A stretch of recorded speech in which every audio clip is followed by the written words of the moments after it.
Assalamualaikum warahmatullahi wabarakatuh. Masih bersama dengan kreator. Kali ini kreator ingin berangkat pengajian rutinan malam Selasa di Pondok Ponpes Abi Sahab dan Muslim di Tanjung Alawi, Bogor. Dan kita posisinya ada di Jakarta. Nah, ini Soib Ana, Bang Muhammad. Bang, ya.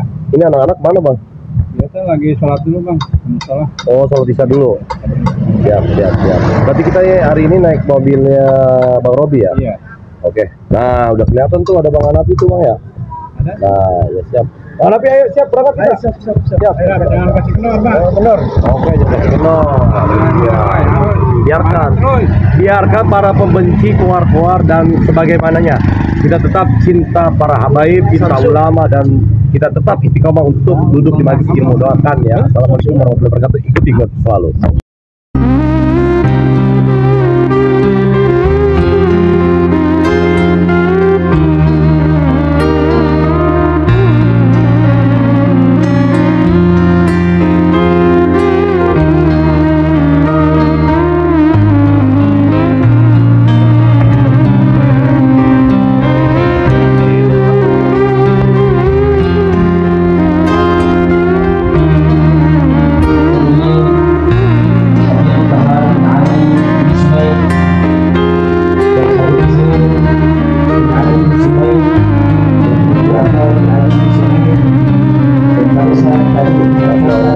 Dari mana, Mas? Dari Madura. Masya Allah, dari Madura. Masya Allah. Madura mana, Cak? Pamekasan. Masya Allah, jauh-jauh dari Pamekasan. Masya Allah. Oke, Bang, saya ngaji dulu ya, Ustaz ya. ومن آدابه الإنصاف. قال الإمام ابن عبد البر رحمه الله تعالى من بركة العلم وآدابه الإنصاف. وقال الإمام مالك رحمه الله تعالى ما في زماننا أقل من الإنصاف. قال الدميري هذا في زمان مالك فكيف بهذا الزمان أي وما بعده الذي حالك فيه كل حال. قال النبي صلى الله عليه وسلم ما يأتي عليكم الزمان إلا شر منه بالزيادة. ومن أمثلة الإنصاف أن امرأة ردت على عمر رضي الله عنه ونبهته على الحق وهو في خطبته على ملأ من الناس أي على مجمع من الناس. فقال امرأة أصبت وأخطأ رجل وسأل رجل عليا كرم الله وجهه فعجب فقال ليس كذلك يا أمير المؤمنين ولكن كذا وكذا. فقال أصبت وأخطأت وفوق كل ذي علم عليم انتهى. نقله في الإحياء. قوله لا أدري أو الله أعلم ومن أدبه أن يقول لا أدري أو الله أعلم. إذا سئل أما لا يعلم فقد روي في الأثر عن ابن عمر رضي الله عنهما قوله العلم ثلاثة كتاب ناطق وسنة ماضية ولا أدري. Insaf daripada adab daripada orang alim adalah insaf. Berkata Imam Abdul Bar, semoga Allah merahmatinya, termasuk daripada barokah ilmu dan adabnya ilmu adalah insaf. Berkata Imam Malik, semoga Allah merahmatinya, di zaman kami sangat sedikit sekali orang yang insaf. Berkata Imam Ad-Damiri, ini di zamannya Imam Malik, bagaimana di zaman sekarang? Ayat bagaimana zaman setelahnya? Yang dimana hancur segala sesuatu yang hancur. Dan termasuk daripada contoh insaf, seseorang perempuan menolak daripada apa yang diucapkan oleh Umar radhiyallahu anhu dan memberitahunya alal haq, termasuk daripada kebenaran. Ketika khutbahnya Umar bin Khattab yang dimana penuh daripada manusia, kemudian perempuan tersebut berkata, telah benar. Berkata Umar bin Khattab, ini perempuan telah benar dan telah salah ini laki-laki. Wasa'al rajulun aliyan, dan bertanya seorang laki-laki kepada Sayyidina Ali karramallahu wajhah. Fa'ajaba, kemudian Sayyidina Ali menjawab. Faqala laisa kadzalik, bukan seperti itu ya Amirul Mukminin, wahai Amirul Mukminin. Walakin kaza wa kaza, akan tetapi seperti ini dan seperti ini. Faqala, kemudian berkata Sayyidina Ali, asabta, kamu telah benar, wa akhta'tu, dan aku telah salah. wa fawqa kulli dzi ilmin, dan di atas orang yang mempunyai ilmu alimun ada orang yang lebih alim. Intaha, telah berakhir naqalahu fi ihya, dinukil dari kitab Ihya Ulumuddin. Qaulu la adri, ucapan la adri, au Allahu a'lam, atau ucapan Allahu a'lam, wa min adabi, dan termasuk daripada adabnya orang alim, hendaknya dia berkata la adri, au Allahu a'lam, atau dia berkata Allahu a'lam. Iza su'ila amma la ya'lam, apabila dia ditanyakan tentang apa yang dia tidak ketahui. Faqad ruwiya, sungguh telah diriwayatkan fil asad, di dalam asad, an Ibnu Umar, dari anaknya Umar radhiyallahu anhu, qauluhu, beliau berkata, al ilmu salah satu, ilmu ada 3 macam. Kitabun natiqun, kitab yang bisa berbicara, wa sunnatun madiyatun, dan sunnah yang telah berlalu, wala adri, dan ucapan la adri.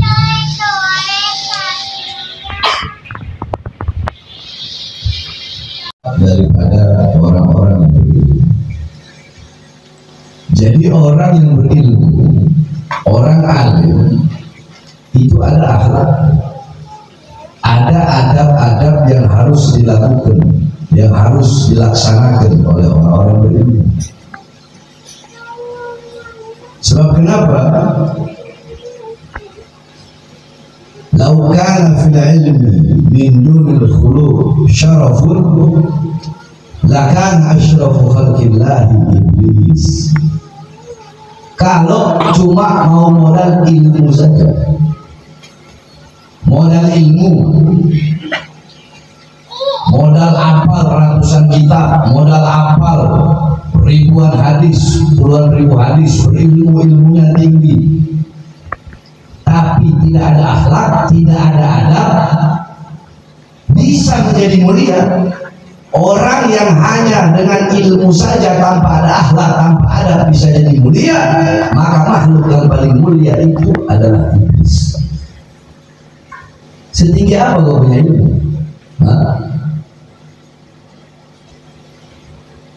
Setinggi-tingginya ilmu tidak bisa mengalahkan ilmunya iblis. Sebanyak apa amal ibadahmu, sebanyak apa sholatmu, puasamu, sebanyak apa harta yang telah kau keluarkan di jalan Allah, berapa lama sujudmu, sebanyak apapun amal ibadahmu, iblis lebih banyak amal ibadahmu darimu.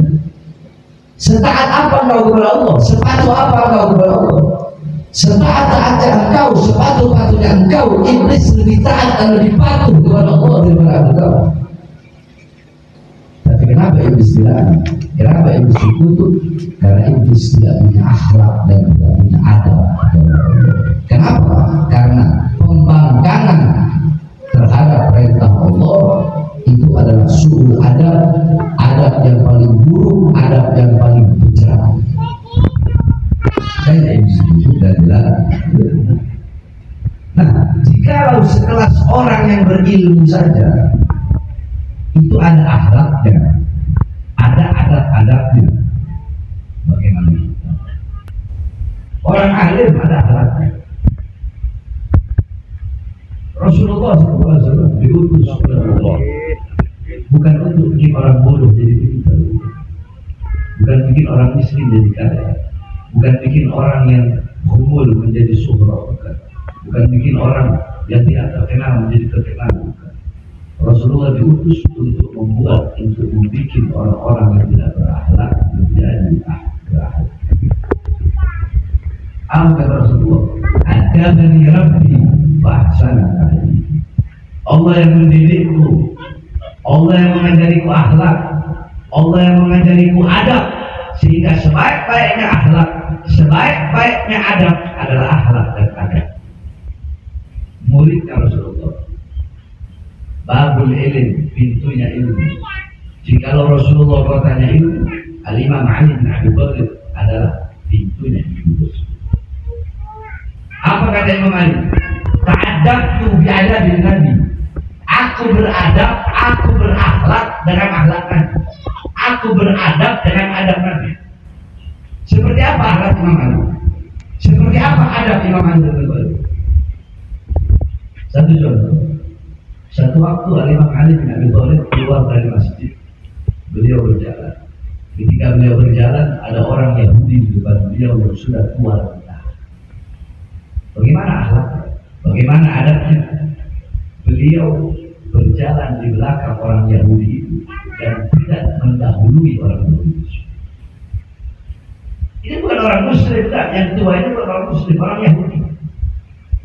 Tapi akhlak dan adab yang diajarkan oleh Rasulullah, jangan pernah engkau berjalan mendahului orang yang lebih tua darimu, apalagi sudah tua renta, tanpa memandang agama apapun, suku, ras, warna kulit. Itu adab yang diajarkan Rasulullah SAW. Sampai Imam Ali bin Abi Thalib udah di pernikahan, Imam Ali mau ke kanan, Yahudi ke kiri, tiba-tiba Yahudi berkata, wahai Ali, dari tadi aku memperhatikan engkau bisa saja mendahuliku, tapi kenapa kau tidak mau mendahuliku? Apa kata Imam Ali? Itu adalah akhlak, adab dan budi pekerti yang diajarkan oleh Nabi Muhammad, yaitu jangan pernah mendahului orang.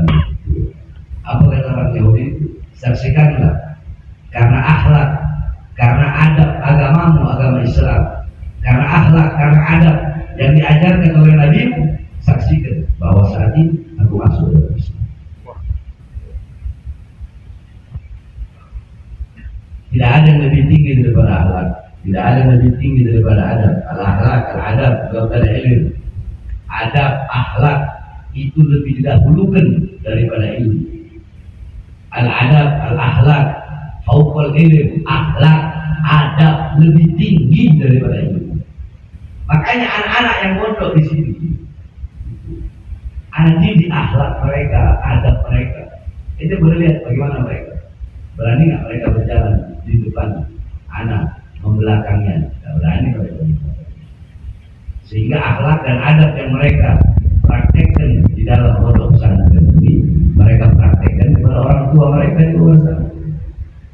Akhlak, adab lebih penting dari segala-galanya. Itu ahli ibadah. Ubad bila adab tuh, ente ahli ibadah, ahli wirid, ahli sholat, ahli hizib, baca rotib, baca wirid, baca hizib, ahli ibadah, sujud, ente apa namanya, khalwat, ahli ibadah, gak punya adab, tuh beruang, maksudnya binatang. Ubat bila ada duk itu beruang, di mana? Nah, apa saja akhlak dan adab orang yang disebutkan? Yang pertama, saya sudah bacakan al-insaf. Min barakatil ilmi wa adabi al-insaf. Adab yang pertama daripada orang yang berilmu itu, paling adabi, dan bagian daripada adab dan akhlak orang berilmu, al-insaf, yaitu insaf. Berkata Imam Ibn Abdul Bar rahimahullah, semoga Allah merahmatinya, min, bagian, barakati, daripada keberkahan, al-ilmi, yaitu ilmu, wa adabi, dan adab daripada ilmu, al-insaf, yaitu insaf. Wa qala Imam Malik rahimahullah, dan berkata Imam Malik, semoga Allah merahmatinya, ma fi zamanina aqallu minal insaf. Sedikit di zaman kali ini orang-orang yang memiliki sifat insaf. Qala Ad-Damiri, berkata Imam Ad-Damiri, beliau mengomentari apa yang dikatakan oleh Imam Malik, hadza fi zaman Malik. Itu di zaman Imam Malik sedikit orang yang memiliki sifat insaf. Fa kaifa bi hadzal zaman? Maka bagaimana di zaman ini? Maksudnya zaman beliau. Di zaman Imam Malik aja sedikit orang yang punya sifat insaf. Bagaimana di zaman beliau Imam Ad-Damiri? Bagaimana di zaman setelahnya sampai zaman sekarang? Sedangkan kata Rasulullah, khairul qurun qurni. Khairul qurun qurni, tsumma alladziina yalunahum, tsumma alladziina yalunahum. Sebaik-baik masa-masa setelah masaku, masa setelahku, setelah masa setelahku, masa setelahnya.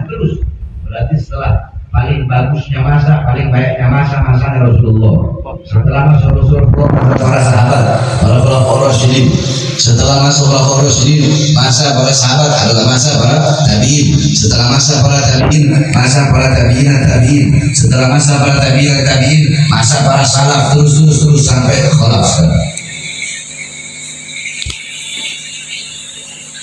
Di zaman Imam Malik sedikit orang yang punya sifat insaf. Bagaimana di zaman sekarang? Nah, apa sih insaf? Wa min amthilatil insaf, contoh perumpamaan sifat insaf itu sebagaimana diceritakan bahwasanya an-Naim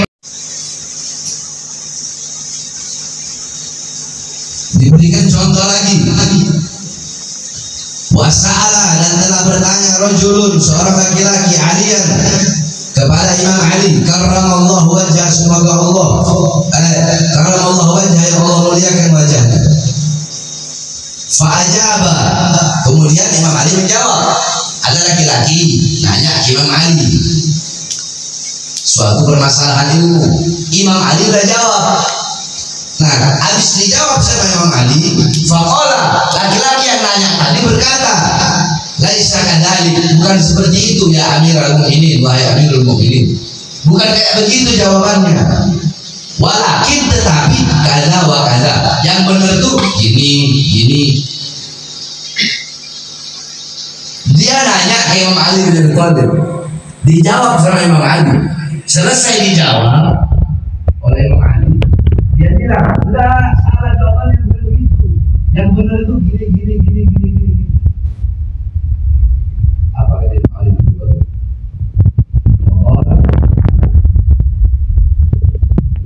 Asokta, engkau benar, wa akhtatu, dan aku salah. Itu sekelas Imam Ali bin Abi Thalib. Dan beliau membawa ayat wa fauqa kulli dzi ilmin alim. Di atas orang yang berilmu itu ada orang yang lebih berilmu. Di atas langit itu ada lagi. Jadi jangan merasa sok yang paling benar.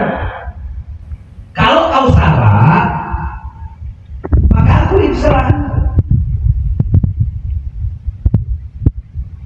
Contoh kayak kemarin udah menjelasin juga. Anak di WA sama anak punya sahabat-sahabat dan akhirat bagaikan ibu. Anak kembali ngomong kalau kita menikahi ibunya dalam videonya itu, kalau kita menikahi ibunya, kemudian kalau kita menikahi anaknya, kalau kita menikahi anaknya kemudian belum disetubuhi, maka boleh kita menikahi ibunya. Itu dalam video. Padahal salah, kebalik. Harusnya yang anak bicarakan itu, lidah anak harusnya ngomong, kalau kita menikahi ibunya, kalau dikaitkan dengan fikih, kalau kita menikahi ibunya belum didukhul, belum disetubuhi, kan nggak ada iddah itu, maka boleh kita menikahi anaknya. Anakku yang dengan salah, itu sabkul lisan. Sabkul lisan itu kepleset lidah. Sabkul lisan itu adalah kehendak hati, tujuan hati ingin berkata sesuatu, tapi lidah berkata lain. Contoh, kehendak hati ingin berkata A, lidahnya kepleset ngomong B, kebalik. Dan sabtul lisan atau lahan itu hal yang biasa di dalam dunia santri, di dalam dunia pondok pesantren, itu hal yang biasa. Cuma orang-orang yang ya begitu, wah Habib Bahari begini, tapi ada kan mesti yang tahu anak yang diri anak, yang tahu maksud tujuan itu anak yang tahu. Karena ada orang yang sabkul lisan mengerti kaidah, ada orang sabkul lisan nggak mengerti kaidah.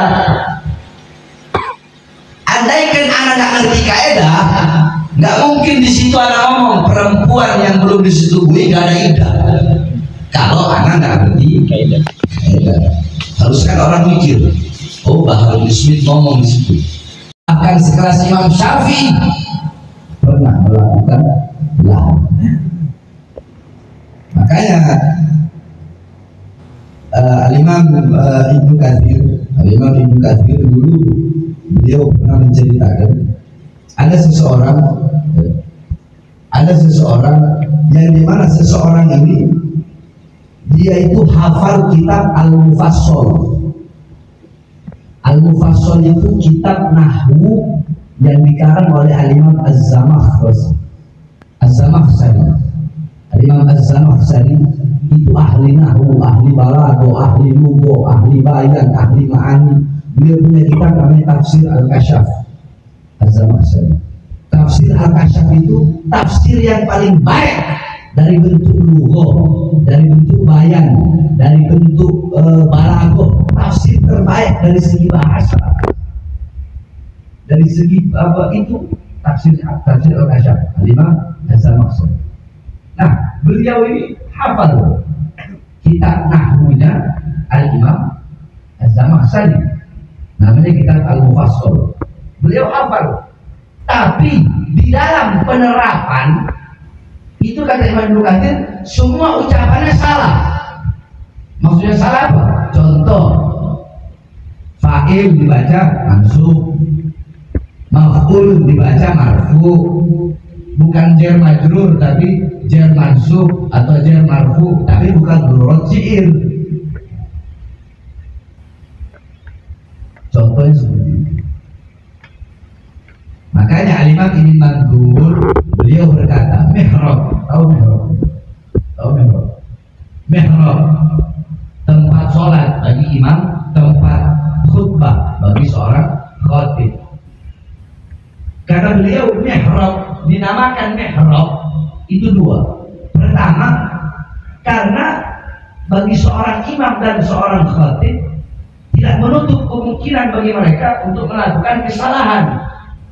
Seorang imam baik di dalam membaca Al-Quran dalam sholatnya, seorang khatib baik di dalam khutbahnya, nasihatnya. Apalagi anak kan kita tahu kalau ceramah kan intonasinya cepat. Itu lihat waktu ceramah di Aceh. Siap hancur demi Islam, siap hancur demi NKRI. Saking cepat. Kitab Muhadzab beliau syarahkan, namanya kitab Al-Majmu' Syarah Muhadzab. Muhadzab itu kitabnya Imam Syirazi.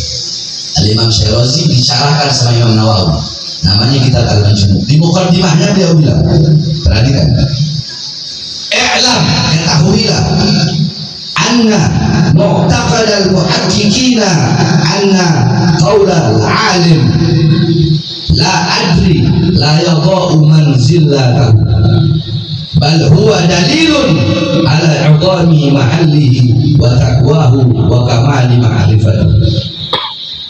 Beliau bilang, ketahuilah sesungguhnya keyakinan bagi orang-orang yang mengerti hakikat, para ahli hakikat, bahwasanya perkataan orang berilmu kalau dia bilang la adri, saya tidak tahu, itu tidak akan menurunkan derajatnya. Kalau ada orang alim ditanya suatu masalah, ditanya suatu pertanyaan, dia jawab saya nggak tahu, itu tidak akan menurunkan kedudukannya, itu tidak akan menghinakan dirinya, enggak. Bal huwa dalilun, tapi itu adalah dalil, itu adalah bukti bahwasanya akan ketinggian derajatnya dan ketakwaannya, wa kamali ma'rifati, dan kesempurnaan ma'rifatnya kepada Allah. Jadi kalau ada orang alim ditanya suatu permasalahan, kemudian dia jawab nggak tahu, orang jangan langsung bilang, oh ini orang bodoh, ente yang bodoh, ente yang goblok. Imam Nawawi udah bilang, kalau ada orang berilmu ditanya, kemudian dia nggak gengsi, dia apa mohon maaf saya nggak tahu. Imam Haramain, gurunya Imam Ghazali, pernah ditanya satu permasalahan. Beliau jawab apa? Saya tidak tahu. Imam Haramain, sekelas Imam Haramain, ketika ditanya satu permasalahan, beliau pernah menjawab, la adri, saya tidak tahu. Nah, perkataan saya tidak tahu, jawaban saya tidak tahu, itu tidak akan menjatuhkan kedudukan seorang yang berilmu. Paham nggak? Paham ya? Bisa dipahami? Justru jawaban aku tidak tahu, aneh nggak tahu, aing tenyao, gue nggak tahu, tanya sama yang lebih tahu. Jawaban itu justru menjadi bukti akan kesempurnaan, ya, akan kesempurnaan ilmunya, menjadi bukti akan keagungan derajatnya, kedakwaannya, dan kesempurnaan ma'rifatnya, pengetahuannya. Jadi justru itu jawaban tidak tahu jadi bukti bahwasanya ini orang-orang yang tinggi ilmunya. Ini orang-orang yang mulia, agung, ketakwaan. Kenapa? Karena dia berikhtiar, berhati-hati. Kenapa? Karena dia tawarruk anil futya, berhati-hati dalam berfatwa.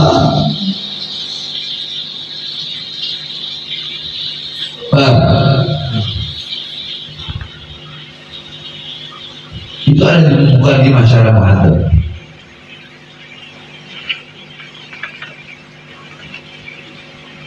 Nah, ini penting, perlu diketahui.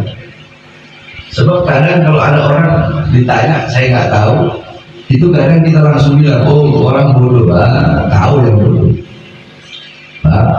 Imam Malik pernah diberi pertanyaan 99 pertanyaan. 99. Beliau jawab cuma satu. Yang 98 beliau jawab la adri, saya nggak tahu. Itu sekelas Imam Malik. Paham ya? Nah, terus tadi dibacakan sama Habib Zain, al ilmu salatatun, ruwiya, diriwayatkan fil asar, di dalam asar. Apa itu asar? Secara bahasa al-asar, ya, al-asar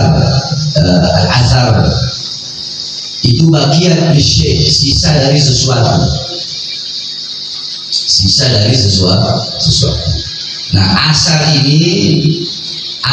ini sesuatu yang disandarkan.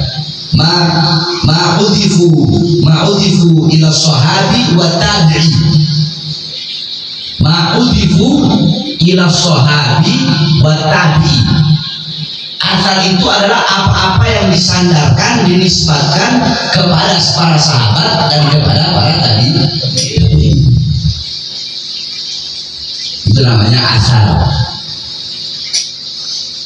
Wa ma'udifu lin nabi marfu, wa ma'udifu lis sahaba mauquf, wa ma'udifu lit tabi'i maktub.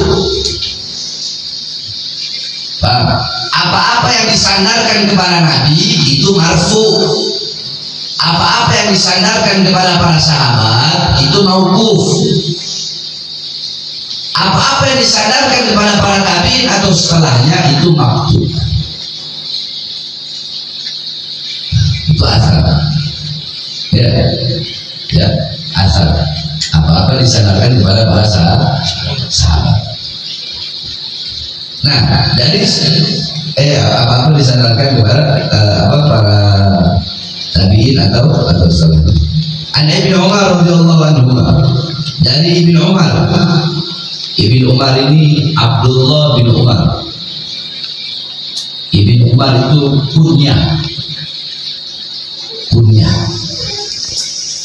Radhiyallahu anhuma, makanya di sini pakai anhuma.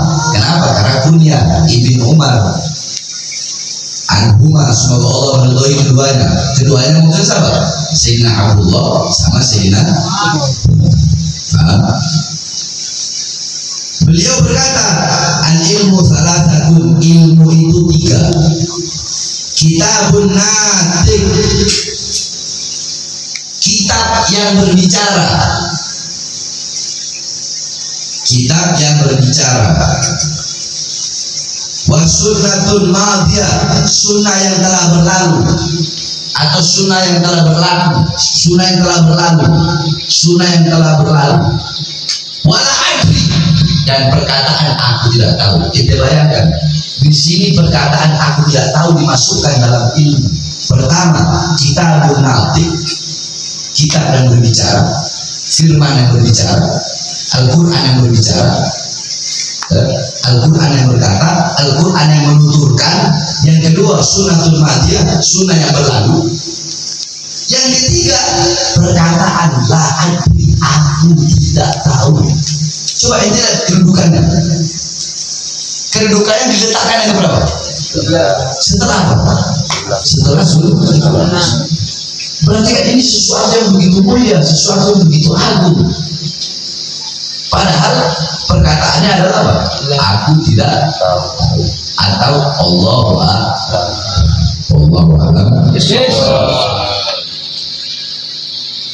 Nah, terakhir, la'adri wal babu hadza wasi'un an kibarus sahabah wa tabi'in. Dan bab ini tentang perkataan aku tidak tahu itu sangat luas. Di mana selain daripada mereka, sahabat tabi'in aja pernah melakukan hal itu. Berkata aku tidak tahu, berkata Allah yang maha tahu. Maka bagaimana selain dari para sahabat dan para tabi'in? Ini sama.